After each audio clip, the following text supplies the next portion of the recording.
to a discussion on the crisis in Gaza, the U.S. role in the conflict, and what the prospects are for the incoming Obama administration. Martin Indyk is the former U.S. ambassador to Israel and Assistant Secretary of State for Near East Affairs during the Clinton administration. He's currently the director of the Sabin Center for Middle East Policy at the Brookings Institution. He has a new book out. It's called Innocent Abroad, an intimate account of American peace diplomacy in the Middle East. He's an advisor to Hillary Clinton, who is tapped to be Obama's Secretary of State and is among those mentioned as a potential special envoy to the Middle East. Martin Indyk joins us from Washington, D.C. We're also joined by Norman Finkelstein here in New York, leading critic of Israeli foreign policy, the author of several books, including The Holocaust Industry, Image and Reality of the Israel-Palestine Conflict, and Beyond Chutzpah. We turn first to Ambassador Indyk. Can you explain why you think Israel began this assault almost 2 weeks ago now? Good morning, Amy. Thanks very much for having me on the show. I feel a little bit sandbagged here. I was not told that I was going to be in some kind of debate with Norman Finkelstein. I'm not interested in doing that. I'm also not here as a spokesman for Israel, but I will try to answer your questions as best I can. I think that what happened here was that there was a ceasefire, an informal ceasefire between Hamas and Israel that had lasted for about 5 months. Hamas decided to break that ceasefire with a prolonged series of rocket attacks on Israeli civilians in southern Israel. And the Israeli government responded with overwhelming force, designed, as they have said, to try to re-establish deterrence to prevent Hamas from doing that again, and to try to get a ceasefire in place that would prevent Hamas from smuggling in offensive weapons into Gaza, the better to attack Israel. Norman Finkelstein, your assessment of why Israel attacked now? Well, the record is fairly clear. You can find it on the Israeli website, the Ministry of Foreign Affairs website. Mr. Indyk is correct that the Hamas had adhered to the ceasefire from June 17th until November 4th. On November 4th, here, Mr. Indyk, I think, goes awry. The record is clear. Israel broke the ceasefire by going into the Gaza and killing 6 or 7 Palestinian militants. At that point, and now I'm quoting the official Israeli website, Hamas retaliated, or in retaliation for the Israeli attack, then launched the missiles. Now, as to the reason why, the record is fairly clear as well. According to Haaretz, Defense Minister Barak began plans for this invasion before the ceasefire even began. In fact, according to yesterday's Haaretz, the plans for the invasion began in March. And the main reasons for the invasion, I think, are twofold. Number one, as Mr. Indyk, I think, correctly points out, to enhance what Israel calls its deterrence capacity, which in layman's language basically means Israel's capacity to terrorize the region into submission. After their defeat in July 2006 in Lebanon, they felt it important to transmit the message that Israel is still a fighting force, still capable of terrorizing those who dare defy its word.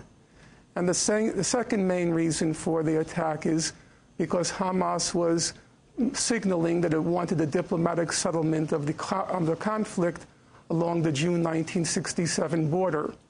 That is to say, Hamas was signaling they had joined the international consensus, it had joined most of the international community, overwhelmingly the international community, in seeking a diplomatic settlement. And at that point, Israel was faced with what Israelis call a Palestinian peace offensive. And in order to defeat the peace offensive, they sought to dismantle Hamas. I'd like to, Ambassador Indyk, this issue of supporters of Israel say repeatedly that Hamas is still committed to the destruction of Israel. Is your sense that over the last year or so there has been some kind of a change in the viewpoints of the Hamas leaders? No, I don't think there's any evidence of that.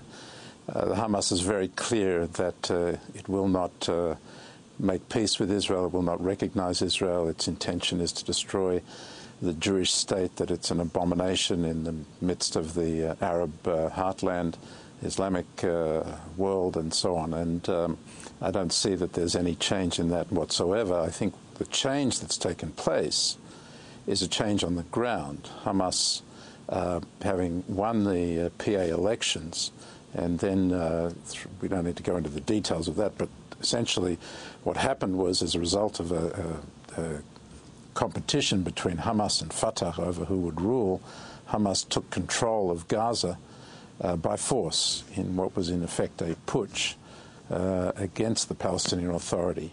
It therefore moved from being a terrorist organization to a terrorist government responsible for controlling territory in Gaza and responsible for meeting the needs of 1.5 million Palestinians in Gaza.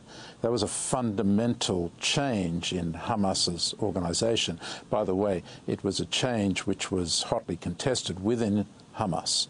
The external leadership of Hamas, which is based in Damascus, led by Khalid Mashal, was at the time deeply opposed to the idea of taking control of Gaza, precisely because he did not want to be responsible for meeting the needs of the Gazans. But the militants of Hamas in Gaza decided to take on Fatah and kick them out. And as a consequence, Hamas was then placed in a dilemma. It may, over time, as they face the consequences of having to rule in Gaza, it may, over time, moderate their position. Certainly now they have to consider, in the context of the diplomatic efforts underway that you detailed for a ceasefire, what is more important to them. Continuing their ability to attack Israel from Gaza, and in that case they will not accept the kind of arrangements that Israel is now insisting on that would prevent them smuggling in offensive weapons, or whether they want to focus on meeting the needs of the Palestinian people. For that purpose, they will need the opening of the passages so that goods and people can flow in and out of Gaza. In other words, they're going to face a choice between whether they want to have the ability to use this ceasefire eventually, when it will be established, to continue their what they call resistance, what normally we understand as violence and